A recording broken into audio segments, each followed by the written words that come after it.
Hello friends, good evening. Myself Somnath Kundu and welcome to my channel Kundu মেতলা। আজকে আমরা দশম শ্রেণীর সরল সুদ গোসার কোষে থেকে 2 এর পরবর্তী অঙ্কগুলি অর্থাৎ 11 এবং 12 দাগের অঙ্কগুলির সমাধান করব। তাহলে চলো শুরু করা যাক।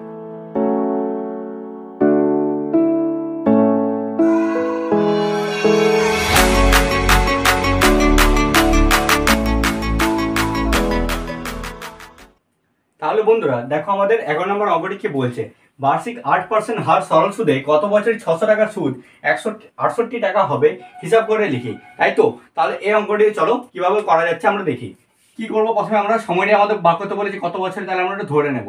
ধরি সময় সমান স্মল টি ধরে নিলাম, ঠিক আছে। এবং আমাদের দেখো এখানে কি কি বলা আছে, পি সমান কত বলা আছে, 600 টাকা মূলধন আমাদের, 600 টাকা। এবং আমাদের কি বলা আছে, আর সুদের হার আর সমান বলা হচ্ছে আমাদের 8%। এবং আমাদের এখানে সুদ 168 টাকা বলা আছে, তাহলে সুদ আয় সমান আমাদের কত বলা আছে, 168 টাকা। এরপর আমরা কি করব, এই একটি বছরের 600 টাকার 8% সরল সুদের হারের একটা আমরা সুদ নির্ণয় করব। কত হবে, আয় সমান পি গুণিত আর গুণিত টি বাই 100, ঠিক আছে। মানগুলো বসিয়ে নেব, 600, আর এর মান হচ্ছে 8 এবং টি এর মান কি আমরা ধরেছি স্মল টি বাই 100 হলো। এবার দেখো এটা আমাদের বেরালো টি বছরের মানে টি সময়ের 600 টাকার 8% সরল সুদের হারের একটা সুদ, এবং আমাদের অঙ্কে একটা সুদ বলা আছে 168। তাহলে শর্তে আমরা দুটোকে লিখবো সমান দিয়ে। তাহলে দেখো শর্তে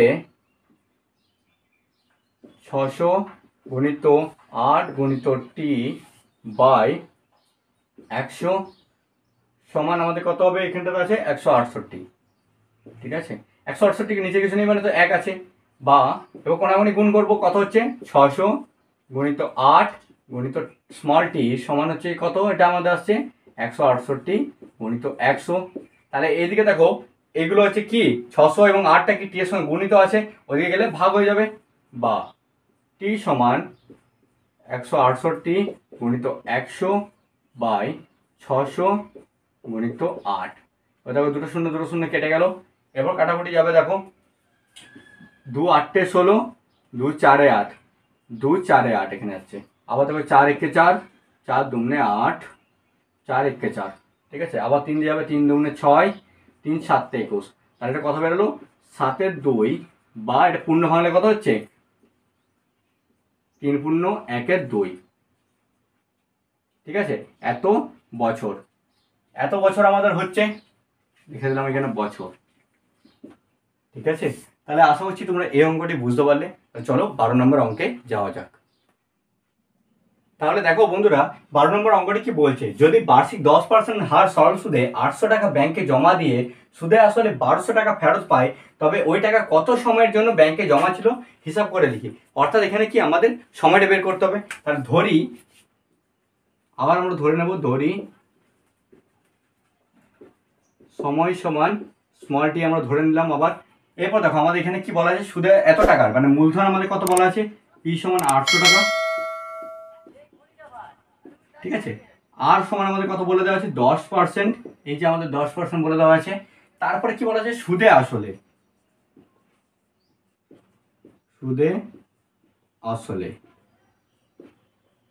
আসলে মানে কি, আয় যুক্ত পি মানে সুদ যুক্ত আসল সমান কত বলে দেওয়া আছে আমাদের 1200 টাকা। তাহলে এখানে আমরা জানি সুদে আসলে 1200 টাকা বলছে এবং আমাদের মূলধন হচ্ছে যে 800 টাকা। তাহলে আমরা এখান থেকে সুদ বার করতে পারবো। তো সুদ সমান কি হবে, সুদ সমান হবে আমাদের কি হবে, সুদ আসল মাইনাস হচ্ছে আমাদের আসল। তাহলে আমাদের কত হচ্ছে 1200 মাইনাস 800, এত টাকা সমান কত বেরোলো আমাদের 400 টাকা। তাহলে দেখো আমাদের বেরিয়ে গেল সুদ, এটা বেরিয়ে এলো আমাদের অঙ্কে যেটা বলা আছে। এরপর আমরা কি করব, টি সময়ের জন্য 800 টাকা 10% সরল সুদ আমরা বার করবো। তাহলে এখানে আমরা দেখি বার করি আগে। আই সমান আমরা জানি পি গুণিত আর গুণিত টি বাই 100, মানগুলো বসে নি। পি হচ্ছে আমাদের 800, আর হচ্ছে আমাদের 10% এবং টি হচ্ছে আমাদের স্মল টি বাই 100, এটা আমাদের বেরোলো। এবং আমাদের অঙ্কে কত আমাদের সুদ বলা আছে 400 টাকা। তাহলে আমরা শর্তে এবার কি করবো, দুটাকে লিখে দেবো সমান করে। শর্তে লিখতে পারবো আমরা 800 গুণিত 10 গুণিত টি বাই 100 সমান আমরা কি লিখতে পারি 400। দেখো 400 আছে মানে কি 400 নিচে আবার কিছু নেই মানে 1 আছে। তোমরা এত অঙ্কগুলো করে এটা তো বুঝতে পেরে গেছো তাই না? তাহলে এবার আমরা আবার কি করবো বলো তো, গুণ কোনাগুনি বা কি হচ্ছে এটা আমাদের দেখো 800 গুণিত 10 গুণিত স্মল টি সমান হচ্ছে যে আমাদের 400 গুণিত 100। এরপর আমাদের টি এর মান বের করার জন্য কি করতে হবে, এই 800 এবং 10 গুণিত আছে এইদিকে, ওটাকে ওইদিকে নিয়ে গেলে ভাগ হবে, সেটা নিয়ে যাবো দেখো, তাহলে টি এর মান বেরাবে। তাহলে টি সমান 400 গুণিত 100 বাই 800 গুণিত 10। দেখো নিচে দুটো শূন্য একটা শূন্য কেটে দিলাম, দুটো শূন্য একটা শূন্য কাটলাম, আর হচ্ছে 8 একে 8, 8 5 40। তাহলে টি সমান কত বেরিয়ে গেল আমাদের 5 বছর। দেখো খুব ইজি অঙ্কটা তাই না? খুব সহজে আমরা বের করে নিতে পারলাম কত দিনের জন্য মানে কত বছরের জন্য টাকাটা রেখেছিলেন। তিনি কত বছরের জন্য, 5 বছরের জন্য টাকাটা রেখেছিলেন। তাহলে তোমাদের যদি এই দুটো অঙ্ক ভালো লাগলো এবং বুঝতে পেরেছো, তাহলে এই ভিডিওটিকে একটি লাইক কমেন্ট শেয়ার করবে এবং চ্যানেলটিকে সাবস্ক্রাইব করে আমাদের পাশে থাকবে। এবং তোমাদের যদি কোনো এই অঙ্কগুলির উপর কোনো প্রশ্ন থাকে আমাকে কমেন্ট সেকশনে জানাতে ভুলবে না, আমি তোমাদের সেই ডাউটগুলি ক্লিয়ার করিয়ে দেবো। তাহলে চলো দেখা হচ্ছে পরবর্তী ভিডিওতে।